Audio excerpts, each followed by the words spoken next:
Sharp claws, deadly fangs, massive size, and a lethal ability to kill. The lion, the king of the jungle and one of the fiercest animals on Earth alone. But what happens when lions unite in one deadly killing coalition? Dear viewers, thank you for following us and welcome to today's new video, which will take us on an exciting journey across the savanna plains and the dangerous forests of Africa to learn together about one of the most dangerous lion coalitions in African history. Our story begins in 2009. In South Africa, a pride of lions lived between the savanna plains of the Sabi Sand Reserve, hunting and controlling a vast area of land rich in prey and resources. As usual with lions, the young males had to be expelled before they grew stronger and threatened the rule of the dominant males. And indeed, in 2009, 5 young cubs were expelled from the pride to face the dangers of the wild on their own. The 5 lions roamed the reserve as nomads without belonging to a pride or coalition, a difficult and dangerous stage in a lion's life. They tried to survive by hunting together, quietly, without making noise or provoking stronger coalitions or fierce prides that could threaten their lives since they were still young and inexperienced lions without the strength of battle. And so, life continued without conflict until 2010, when one of the 5 lions entered the hunting grounds ruled by a coalition of 2 fierce, powerful males who were once part of one of the most dangerous and largest coalitions in history, the Mapogo lions. The 2 lions, King Tail and Mr. T, known as the Devil, were not pleased by the intrusion of the young lion into their protected land. They considered it a grave insult and attacked him brutally. The confrontation ended with the young lion's death, leaving him as a warning to all who dared enter their territory. But before dying, he managed to inflict a serious injury to King Tail's leg. That sacrifice was the spark that ignited the coalition we speak of today. The remaining 4 lions did not stand idly by. They continued to observe King Tail throughout the day until evening came, when they cornered him alone. Park rangers and surveillance cameras recorded the moment when the 4 lions approached, roaring at the top of their voices, declaring war and the birth of the Majingilane coalition. And because numbers overwhelm bravery, the 4 lions brutally killed the injured King Tail, avenging their fallen brother. The brutality was such that rangers reported the sound of King Tail's spine breaking resembled gunfire as the 4 furious lions attacked him. At the end, Mr. T appeared, trying to avenge his partner. But the 4 lions, now stronger and more confident in their intelligence and power, defeated him with ease. The group gained confidence in themselves after killing King Tail. They were no longer small cubs who had to hunt quietly to survive. Mr. T fled his land, wounded and grieving, roaring all night for his lifelong friend who had been slain by the Majingalane. He returned humiliated to his old coalition, the Mapogo, leaving behind his legacy in the hands of the Majingalane lions. Dark Mane, the massive, dominant leader of the group with his jet-black mane, and his inseparable friend Scar Nose, recognizable by his scarred nose and large body. Golden Mane, with his shining golden mane, who often preferred solitude and was easily recognized by his 3 fangs, having lost the 4th in a battle.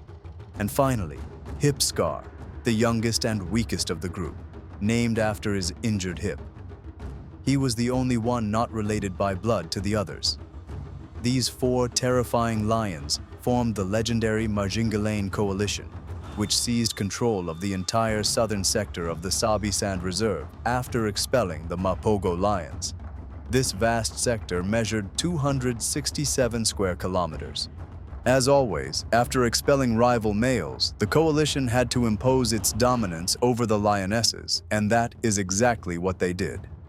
They attacked the prides of lionesses and asserted their dominance over 2 prides, the Sparta pride and the Tsalala pride. The first thing they did was kill all the male cubs, ensuring that none would grow up to challenge their reign. Thus, they eliminated the threat of Mapogo cubs forever. Peace and absolute control reigned over the Majingalane territory. They expelled all roaming males from their land and secured their borders against rival coalitions until 2011. That year, 5 intruding males, the Salati males, entered Majingilane lands. Their story resembled the early struggles of the Majingilane themselves, but they lacked the patience and wisdom that had allowed the Majingilane to seize power the year before. They charged recklessly, trying to conquer the Majingilane, but fate was not in their favor. The coalition easily defeated them, killed 1 lion, and expelled the others, winning their first major challenge, but not their last. In 2012, another coalition dared to attack Majingilane territory, the Sand River Males, 3 massive adult lions. But their smaller numbers compared to the Majingilane, combined with their recklessness, led to their defeat and retreat across the reserve. The Majingilane cornered one of the attackers and nearly killed him, but a nearby herd of elephants, disturbed by the roars and chaos, charged at the lions and scattered them, allowing the intruder to escape death at the last moment. But the story did not end there. In 2014, the Sand River Males returned once more, undeterred by their earlier defeat. But the Majingilane, now older, stronger, and more battle-hardened, crushed them again, killing one, fatally wounding another, and forcing the third to flee, leaving his companions to face the most dangerous and bloodthirsty coalition in Africa. After this last battle, the Majingilane expanded their control, seizing the hunting grounds once ruled by the Sand River Males. Like every kingdom on earth, and like human kingdoms, dangers are not only external. Sometimes they come from within. Less than a year after the Sand River battle, 2 young sons of the Majingilane lions attempted to overthrow their fathers and seize power. But their youthful arrogance and ignorance of the fact that a lion will never allow even his son to dethrone him led them to a crushing defeat and humiliating expulsion. Not long after, in 2015, another coalition, the Birmingham Boys, challenged the Majingilane. They were 5 strong lions, believing their numbers gave them an advantage over the 4 Majingilane who had endured years of internal and external battles. But the Majingilane, scarred yet unbroken, repelled the invaders and continued their reign of power for another year without serious rivals. But golden ages never last forever. In 2016, a powerful coalition of 2 massive adult males struck at Dark Mane, the Majingilane leader. They were the Matimba lions. One dark night, they ambushed Dark Mane, who had strayed from his brothers, and inflicted severe wounds to his hind leg, back, and neck, leaving him close to death. But the Majingilane sensed the looming danger, rescued Dark Mane, and drove the Matimbas away, never to threaten them again. Yet this attack was a grim warning that the coalition's decline was near. In February 2017, tragedy struck. Hipscar died, weakened by an old injury that left him unable to hunt. Gradually, he starved to death. As Hipscar had been the weakest of the group, the Majingilane did not falter much. They continued ruling their lands for another year, until 2018. Then, Golden Mane disappeared without a trace. Most believe he died from wounds after a failed buffalo hunt. Only Scarnose and Darkmane remained, 2 aging lions worn down by years of battle and struggle. They separated to search for food, their strength and spirit fading. In April 2018, Scarnose died of old age, his vision weakened, leaving him unable to hunt. Darkmane, devastated, roared in grief over his lifelong friend. 2 weeks later, he too died, leaving behind only echoes of their roars.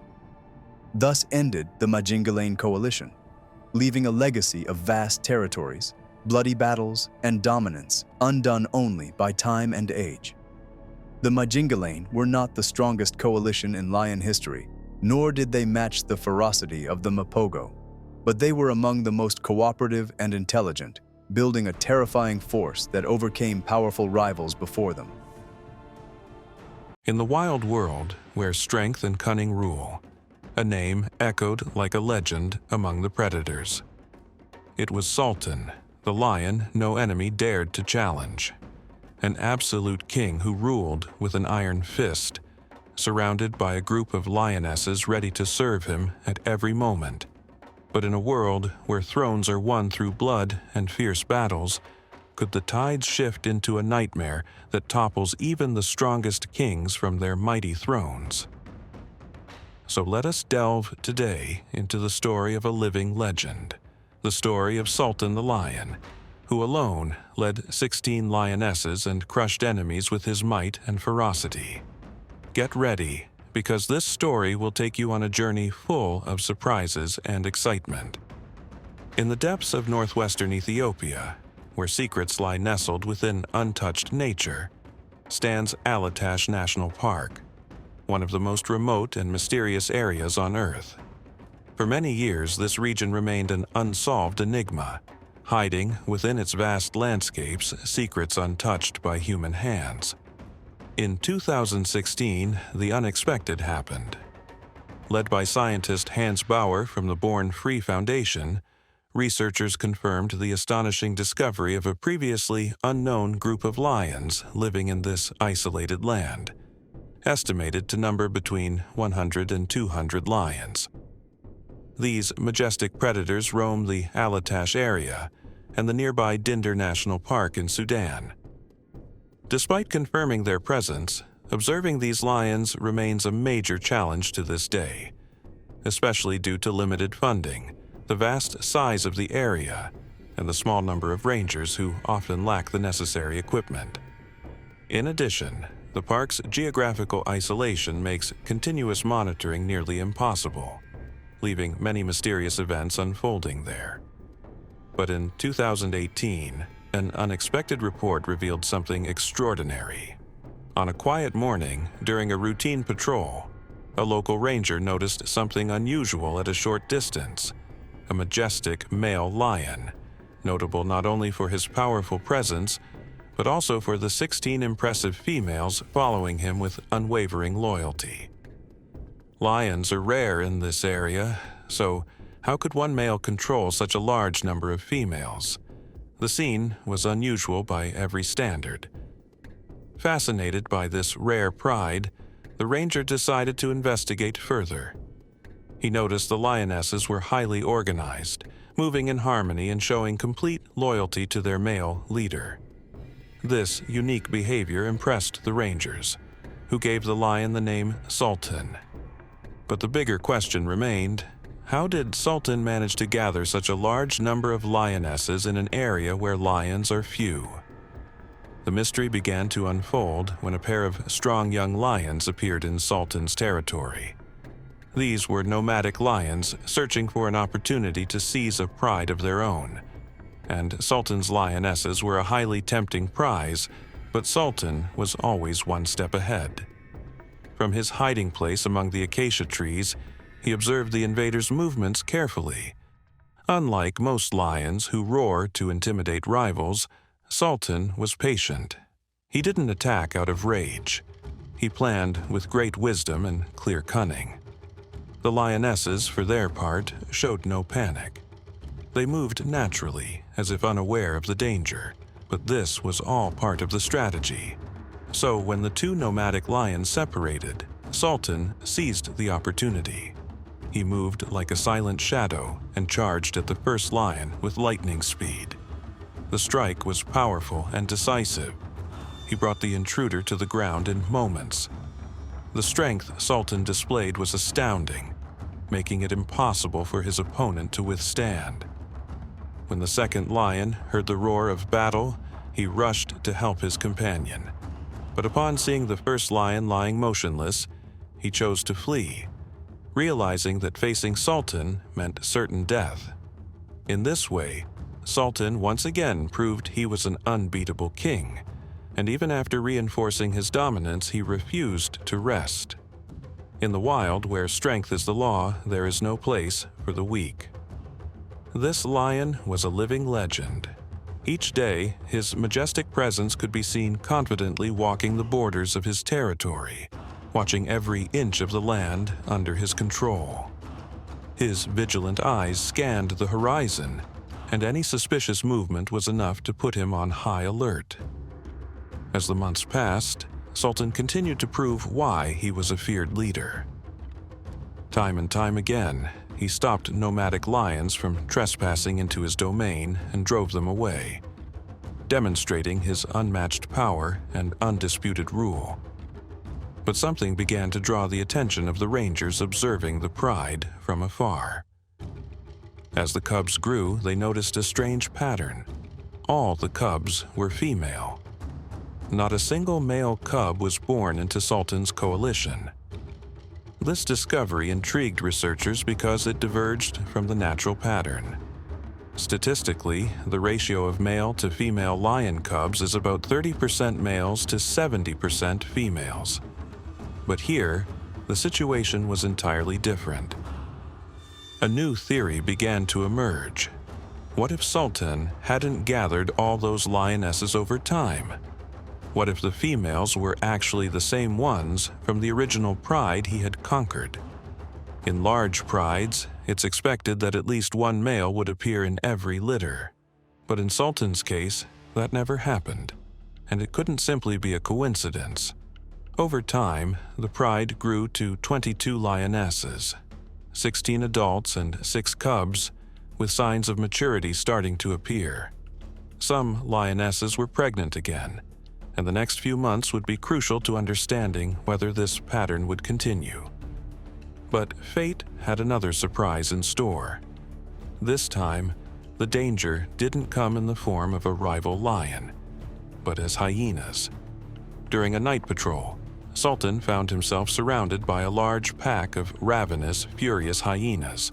He was alone, yet he fought fiercely for his life.